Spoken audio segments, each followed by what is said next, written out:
Précédemment, dans Ouvrez les guillemets, De manière générale, le vocabulaire marxiste, très utilisé en 68, était quasiment absent de la rhétorique de ces jeunes.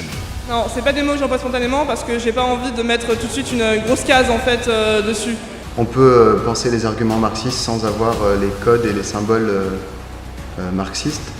Alors pourquoi tu n'as pas dit capitalisme ? Ah, c'est une bonne question. Je pense que aussi ne pas se focaliser sur le marxisme, ça nous permet de prendre en compte d'autres problématiques. Je sais vraiment à peu près où ça se situe, mais je pourrais pas te dire les grands principes, c'est ça. Alors, toujours prompte à voler au secours du mouvement social, l'équipe d'Ouvrez les guillemets se propose aujourd'hui de revenir sur les grands principes d'une pensée qui a une importance considérable pour la gauche du XXe siècle et qui semble aujourd'hui oubliée ou mal connue des jeunes générations, le marxisme. Pour ce faire, nous sommes allés dans un local du PCF afin d'y trouver des marxistes. Et figurez-vous qu'il en reste et que ces militants érudits se sont montrés enthousiastes à l'idée d'effectuer avec nous ce passage de relais. Que retenir du marxisme ? C'est l'objet de ce nouvel épisode d'Ouvrez les guillemets.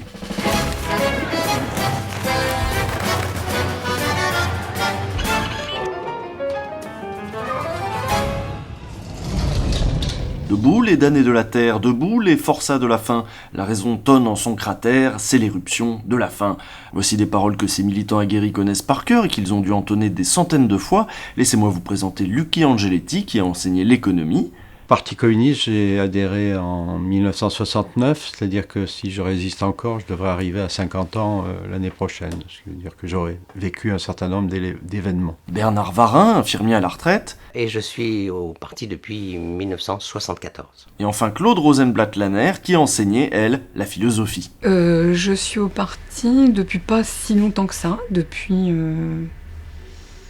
les années 90 par là. Avec eux, nous allons revenir sur ces grands mots comme capitalisme, communisme, exploitation, ces mots qu'on ose aujourd'hui à peine prononcer. Alors dans la période, effectivement, depuis les années 80, je crois que y a eu, me semble-t-il, la digestion difficile de l'échec quand même du bloc de l'Est.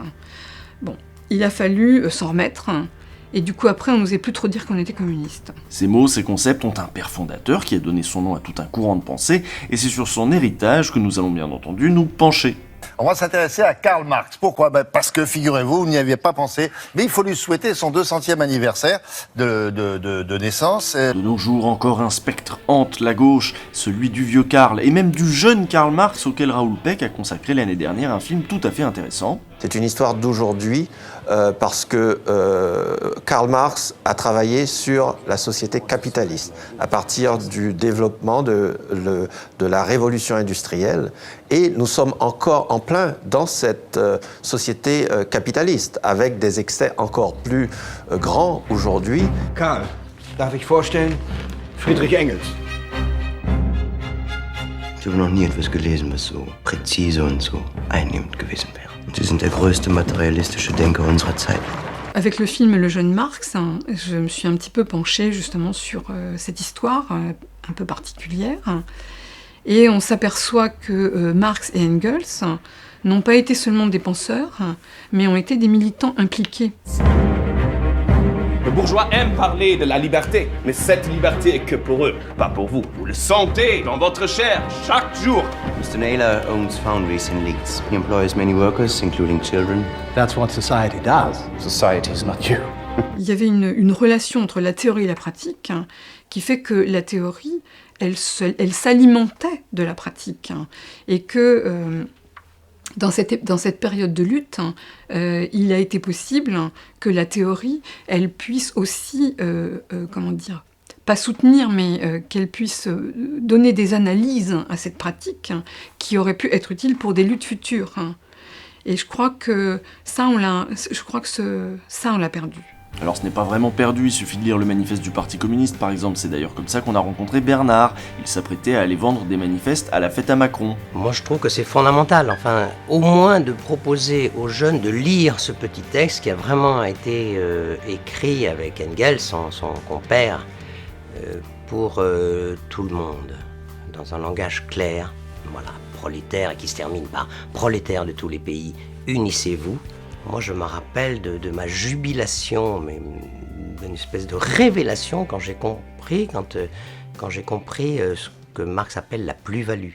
Mais j'étais enthousiaste quand j'ai compris que le travailleur ne faisait que vendre sa force de travail, que c'était une marchandise, et que ce qui produisait, il avait cette capacité comme marchandise de produire quelque chose de plus que la valeur pour laquelle il était payé, c'est-à-dire manger et puis faire vivre sa famille, et que cette plus-value allait former le capital, et tous ces milliards qui circulent et dont le peuple ne profite pas, eh bien j'ai trouvé que ça pouvait restituer à ceux qui travaillent une force d'action, ne serait-ce que savoir ça, pour la suite, et pour restituer collectivement, et pour une autre distribution de ce fameux capital. Et ça, c'était une révélation, j'étais vraiment une jubilation. Ça, je crois que c'est un des éléments aussi, y compris aujourd'hui, qui fait de Marx quelqu'un d'essentiel, c'est qu'il parle de la production. Il parle pas de la consommation et du marché, il parle de la production, et c'est dans la production que se crée la valeur. Ce qui fait la valeur d'un bien, de tous les biens dans la société donnée, c'est le temps de travail socialement nécessaire. Et la plus-value, ce sera la valeur créée par le travail, par les gens qui travaillent, mais qui ne leur sera pas payée puisqu'elle sera accaparée par les capitalistes. C'est tout bête, mais ça renverse complètement la lecture qu'on nous impose du rapport salarial. Nous créons, ils volent. Quand nous réclamons les hausses de salaire, par exemple, nous ne réclamons que le fruit de ce que nous produisons. Chez Marx, on a cette idée que c'est le travail qui est créateur de richesse. C'est pas le capital, puisque le capital n'est qu'une accumulation de travail dit cristallisé ou mort. Et la mise en œuvre du capital, elle se fait par le travail. Donc à ce niveau-là, effectivement, le travail joue un rôle central dans la production. Et moi, quand j'utilisais toujours Marx dans mon cours sur le travail, parce que c'est une pensée d'abord extrêmement forte pour penser politiquement l'organisation d'une société, autour justement de l'organisation de l'économie. C'est-à-dire que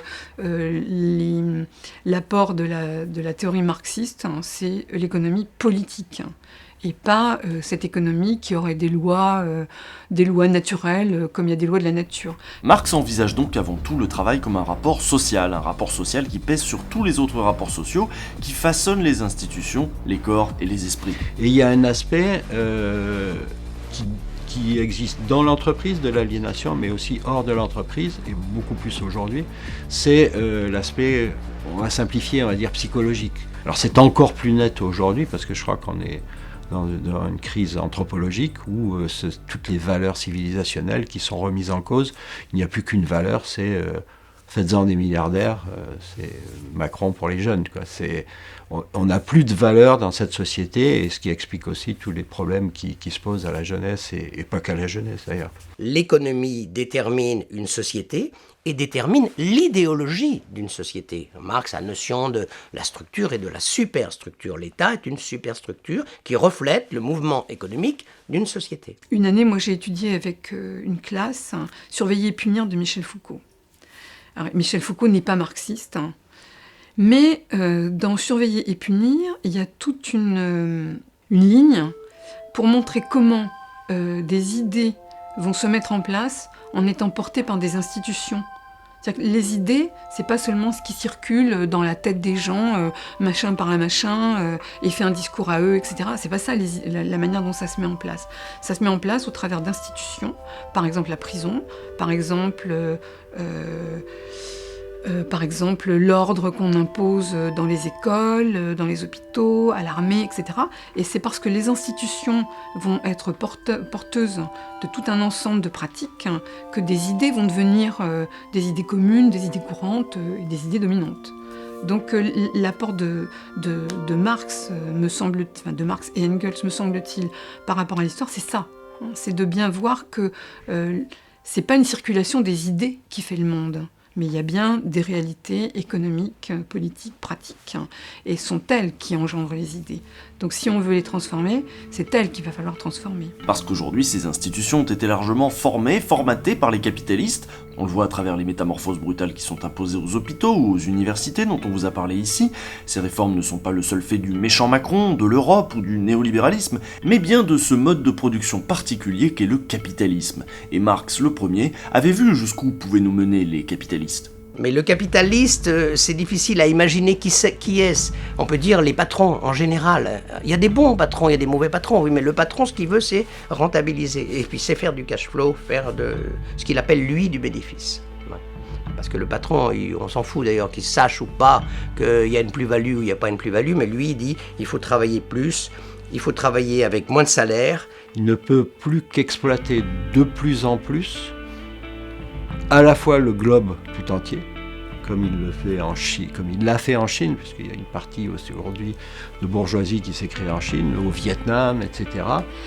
Et bien évidemment dans les pays comme chez nous, où il y a une exploitation encore plus importante. Ce sont les logiques même de prédation et d'exploitation au cœur de l'accumulation capitaliste qui ont conduit certains à voir en lui la cause première de l'impérialisme, qui serait même, selon Lénine, le stade ultime du capitalisme. Marx nous aide à nous situer dans un type de société donnée, à analyser les autres mouvements des autres pays, sur l'Afrique.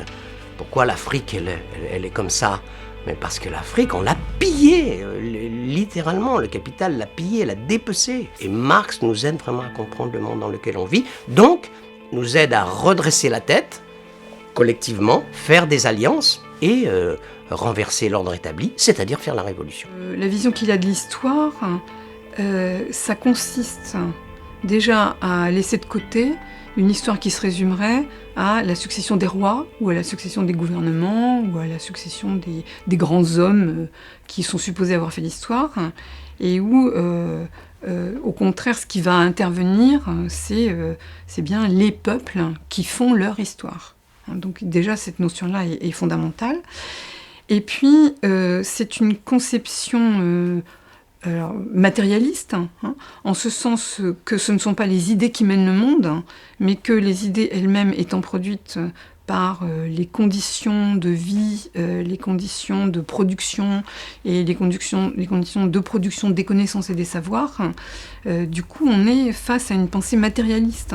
Matérialiste car elle cherche dans l'histoire et l'économie les causes des malheurs des hommes. Ici, pas de grandes idées, mais une recherche permanente, scientifique. On ne se baigne jamais deux fois dans le même fleuve, disait Héraclite. Le marxisme s'oppose à l'idée de permanence, de stabilité qui est prônée par les penseurs de l'ordre naturel ou même de l'ordre économique. Penseur du changement, Marx est donc un penseur de la crise. C'est la crise de 2008, elle a créé les conditions de retour à Marx.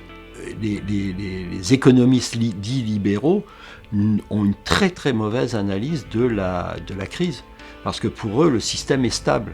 Ils n'analysent pas les crises cycliques, que ce soit les crises de 8-10 ans, les crises jugulaires, ou les cycles beaucoup plus longs, cycles de 50-60 ans, type Kondratiev, etc. Ils ne les voient absolument pas, c'est extraordinaire. Donc dans la pensée marxiste elle-même, il n'y a rien de figé. Il y a des concepts fondamentaux, et comme le capitalisme est toujours vivant, il y a des concepts qui sont toujours